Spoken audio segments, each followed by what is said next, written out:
What if I tell you that most of the questions which come in the reading comprehension section of the UPSC CSAT paper, you can solve without even reading the passage? Yes, you heard it right. Without even reading the passage, you can solve most of the reading comprehension questions just using my smart tips, which I'm going to share in this lecture. Guys, my name is Santosh Pandey. I've cracked the UPSC Prelims examination 6 out of 6 times. These are some of my scorecards. Guys, in recent years, UPSC Prelims is becoming very difficult.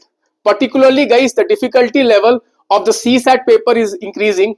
I know thousands of aspirants who have prepared throughout the year. They read daily current affairs, they read magazines, they read compilations, and even after that, so much hard work, they could not clear the UPSC Prelims examination. The reason was they could not clear the CSAT cutoff. Guys, in my experience of cracking the CSAT paper all 6 times, I can tell you, if you strategically prepare for this paper, then within 1 week, just 1 week preparation can help you crack the CSAT paper. And I'm telling you from my own experience, I have never prepared for CSAT. I just mastered the techniques which I am going to tell you in this lecture. If you master these techniques, then within 1 week you can clear the CSAT cutoff, guys. You can see I have cleared the CSAT all 6 times, and you can see my GS scores also.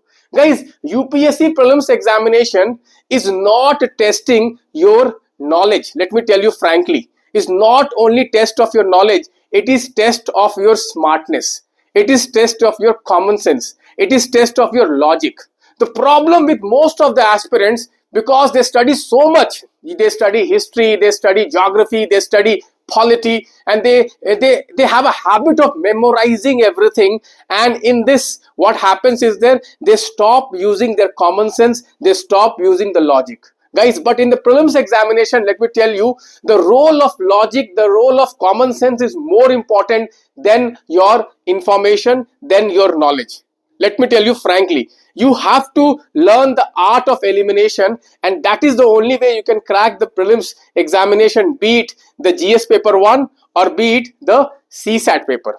So I would like to request every one of you who is preparing for the UPSC prelims examination, invest every day at least 15 to 20 minutes in learning this logic. Guys, in my YouTube videos, lot of lectures are there where I have taught these techniques. You can go through and you can watch all these lectures. These are very, very useful, guys. And you can also join my Telegram channel. There I give a lot of questions where I basically teach you elimination techniques. So let us start. So guys, in total, what I have done is that I have created 10 rules. I have created 10 golden rules for reading comprehension. If you apply these 10 golden rules in your reading comprehension, 90% questions you can solve easily. Easily you can solve 90% of the questions, and more than 50% of the questions you can solve without even reading the passage. Again, I am repeating, without even reading the passage. Let us do this exercise. What I have done is that I have taken 2025 CSAT paper, and using these rules I am going to solve each and every questions. This may be a series of 2-3 videos. Watch all the videos in this lecture series of the CSAT. Guys, in the next 90 days, I will make you pro in the CSAT. I will make you easily crack the CSAT cutoff if you follow all my lectures which are going to come on CSAT. Okay, so let's see this. Okay, this was the passage and this was the question. This was the passage, this was the question. So what we are going to do is that we are not even going to read the passage. We are not going to read the passage. Okay, we will just read the question. We'll just read the question and we will see how we can solve the question without even reading the passage. This is what I had promised you. Now I will deliver it. Okay, so which of the following statements best reflects the crux of the passage? Okay, let us read all the 4 options. Statement 1 says trustworthiness cannot be expected in entrepreneurship. Guys, trustworthiness cannot be expected in entrepreneurship. This is completely incorrect. It is an extreme statement. Guys, this is extreme statement. To say that trustworthiness is not expected in entrepreneurship is really very, very extreme. Very extreme. Okay, so you can just eliminate that. Extreme statements always eliminate that. Next statement, guys. Trustworthy people are the most vulnerable people. Most vulnerable. Again, extreme. Again, extreme. How can trustworthy people be the most vulnerable? Here the word most makes this statement extreme. Now let us read the third statement. No economic activity is possible without being exposed to betrayal. Again, no economic activity is possible without being exposed to betrayal. Again, this is a very extreme statement. Let us read the fourth. Trust is important though it entails risk. The most balanced option is the fourth option, and this is the correct option. Now you see, I did not read the passage. Without reading the passage, I say that answer is option D. I say the answer is option D. Now what we will do? We will read the passage and we will come to same option. Now let us read the passage. Trust stands commonly defined as being vulnerable to others. Entrepreneurship implies trust in others and willingness to expose oneself to betrayal. See, this statement clearly negates statement 1. Okay, so I'll just erase this. Okay, so this statement clearly negates this statement. Okay, now you can see here, trust is an expert system. Trust in expert system is the essence of globalization behavior, and trust itself emerged as a super commodity in the social market and defines the characteristics of goods and services in global market. Trusting conduct also means holding others in good esteem and an optimism that they are or will be competent in certain respect. Okay, so you can see here from this statement you can see here it is clearly visible that these two statements, like no economic activity is possible without being exposed to betrayal, it is an extreme statement. Okay, and nowhere in the passage they are saying that trustworthy people are the most vulnerable.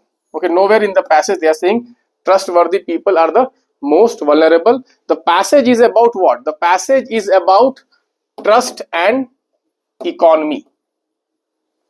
Okay, passage is talking about trust and economy. Okay, how trust helps in economic growth. That is what is the essence of the passage. Okay, so the passage is not talking about trustworthy people. They are mostly talking about the entrepreneurship, market, economy and trust. Okay, so these are the options which are beyond the scope of the passage. So we can also read the passage and we can come to the conclusion, but without even reading the passage we can say trust is important though it entails risk is the crux of the passage. It is the crux of the passage. Okay, now so what is the rule, guys? The rule is extreme words eliminate them. Okay, this can be always, never, completely, only, entirely, all, none. Okay, always go for balanced options. Do not go for extreme options. Okay, do not go for extreme options. Here we see all the options are very extreme. Only this option is the balanced option. So we have this as our answer. Now let us try to solve this question using the same technique which I have just taught you. Okay, let us solve this question. Everybody please read the passage and read the question. You can also directly read the question and try to answer it, but I would say read the passage and again let us try to solve this question. So the passage says, in our country, regrettably, teaching and learning for examination have been our forte, but the new demands of the society and the future work requires critical and independent thinking. Means the passage is saying that our forte is examination, but the new demand is independent thinking and critical thinking. Okay, asking questions from multiple disciplinary perspective on the same issue using evidence for building arguments and reflecting an articulation. Higher education should not either be a mere servant of the government policy or passive respondent to the public mood. Higher education learning is all about how to think rather than what to think. Teaching has to be reinvented. Now let us read both the options. If you see here, both the options, if you read here clearly, it says that in our country sufficient funds are not allocated. Not allocated, again it's an extreme word. Okay, but if you read this clearly, this is beyond the scope of the passage also. Nowhere they are talking about the funds allocated in the higher education, but this statement is an extreme statement. You can eliminate that. And you can see here the article is also talking about the society. It is talking about the new demands of the society. Means, okay, the new demands of the society is that what we do is critical thinking. Then only our education system will be as per the society. So statement 1, higher education is constantly evolving subject that needs to be aligned with the new development of the society. This is a correct statement. Okay, now let me show you another question. Okay, let us see this another question, guys. Same passage, we have this question. Now we can see how by extreme words we can remove it, and I'm going to teach you another elimination technique here. Okay, which of the following statements best reflects the center idea conveyed in the passage? Okay, so now let us read the options, guys. Without this, let us read the option. India does not have enough resources. For promoting quality education in universities. This is extreme statement. The institutions of higher learning in the country should not be under the government control. Again, this is an extreme statement. Should not be. Not. See, generally negative worded statements are always incorrect in UPSC, whether it is GS or whether it is reading comprehension. High chances. Okay, now see this. See these two options. Classroom approach to higher education should be done away with. Classroom needs to be reimagined and teaching needs to be reinvented. Okay, so guys, always I'm going to share another rule with you is whenever out of the four options you have to select one option, and if two options are similar kind of options, for example, if you see option C and option D are similar worded, means you can see here what is option C, classroom approach and classroom, both are talking about classroom. One is saying classroom approach has to be done away with, other is saying it needs to be reinvented. Okay, so obviously one among these two statements has to be correct. Okay, which one is extreme? This one is extreme, this one is more balanced, so we have the answer option D. Further, I'm going to share two rules here. The rules says that one among similar options is always correct. So here we have two statements which are of classroom, which is talking about classroom, statement C and statement D. Out of these two options, this one is extreme, so we eliminate that and we get the answer option D. Okay, let us see another question, guys. Another rule here. Rule says what? The main idea question generally will be located in the first line or last line of the passage. The main idea question, guys, out of 25 or 26 questions which comes in RC, 50% of the questions is on main idea questions. Where to locate the main idea? Guys, main idea is generally located in the first and last line of the passage. You can see here, higher education learning is all about thinking, okay, how to think rather than what to think. Teaching has to be reinvented. You can see, teaching has to be reinvented. Last line of the passage. You can see this is answer, last line of the passage. So always crux message or central idea will be in the last line or will be in the first line. 99% it will be in the last line. Okay, so these are top 3 rules. Okay, these are top 3 rules which you can apply and you can easily get the answer without much trouble, without even reading. What was the first rule? The first rule was extreme statements. Kindly, first rule, golden rule, the most important rule is eliminate extreme statements. Without even reading the passage, you can just eliminate the extreme statements. Your accuracy level will go higher.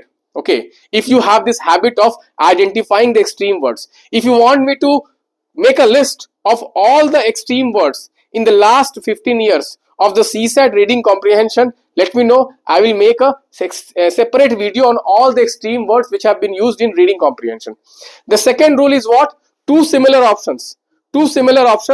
Choose the option which is more balanced and remove the option which is extreme. But answer will be among those two similar options. So here we can see here, these two have similar options, both are talking about classroom. See, these two things are talking about, one is talking about resources, other is talking about government control, so not related, but these two are related. So out of these two, the option which is more balanced is the correct answer. Now, the third rule is what? What is the third rule? The main idea question. The main idea question, always read the last line of the paragraph. 99% of the chances the answer is there in the last line of the passage. Guys, I would like to tell you, this is my Telegram channel. Many people don't know my Telegram channel. This is my Telegram channel. This is my personal Telegram ID. You can connect with me if you need guidance for the prelims exam. Still 90 days are there, guys. I can help you crack the prelims because I myself have cracked all 6 prelims. And I'm not boasting. I'm just saying this because I see a lot of aspirants struggling in the prelims examination. 3 attempts, 4 attempts, 5 attempts, they're wasting in the prelims. Guys, prelims is easy if you listen to experts like me, because I have done it 6 times. I can help you. Okay, so what I'm going to do is that before I leave, I want to give you this question to solve. Let me see how many of you are able to solve, and I need you to apply what you have just learned. 3 rules I have taught you. There are more rules. There are total 10 rules. So in this video I have taught you 3 rules. So apply those 3 rules and solve this answer. Okay, so I'm giving you 1 minute. 1 minute. Let me see how many of you are able to solve this. Okay, the passage is given. The passage is on, you can see here, inequality. If there is inequality in the pattern of population growth, there is greater inequality in food and production utilization. So inequality in population growth, inequality in food production utilization. As societies become wealthier, their consumption of animal products increases. This means greater portion of such basic foodstuffs such as grains and legumes that could be feed humans directly is being used to convert it into feed for poultry and large farm animals. Yet this conversion of plant-based food into animal food for humans is far from efficient. Only 16% of calories fed to chicken are recovered by us when we eat them. This conversion rate goes down to 5 to 7% in large animals that are fed grains to add fat and some protein before slaughter. Okay, so this is a simple passage. Most of you must have already understood this because this is from environment. Okay, now let us solve this question using the technique which I have taught you. Okay, so guys, what did I teach you? I taught you what? That extreme statements needs to be eliminated, and similar worded statements, one answer will be among them. Guys, if you see here, okay, this is inequality in food production and consumption is inevitable in any fast growing or changing society. This is inevitable. Inevitable is an extreme word. So this option gone. Okay. Now what I have taught you, similar kind of statements. You can see animal based food, plants based food. Okay. So answer will be among these two only. Without even reading these two, you can easily conclude answer will be in these two. Now let us read this. Plant-based protein should replace the animal-based protein in our daily. Again, this is an extreme word. Should replace. Completely replace. No, this is not right. Animal-based food is far less efficient than plant-based food in terms of production utilization. See, it is directly given 16%. Okay, only calories are obtained when we feed plant-based to animal and when we eat the animal. Okay, so option B is the correct answer. You see how we are using these rules. If you scientifically apply these rules, guys, I can tell you, you will have accuracy level of 100%. If you apply all the 10 rules which I have, and I'm going to make more videos on this in the coming days. Okay, if I get a good response to this lecture, please do like, share this lecture, and do let me know in the comment box if you want me to come out with all the 10 rules. These are the 3 rules I have taught you, and I have solved one question using this rule also in front of you. Okay, so all these passages are from 2025. If you want me to solve the entire 2025 paper using these techniques, I will be more than happy to do that. But you have to comment in this video. You have to comment the answer what you got in your attempt, and let me know, do you want more videos also. Guys, again I would like to ask you, please do hype this video and share this video with all the 2025 aspirants. I do not want any aspirant who come across my videos to miss the prelims examination.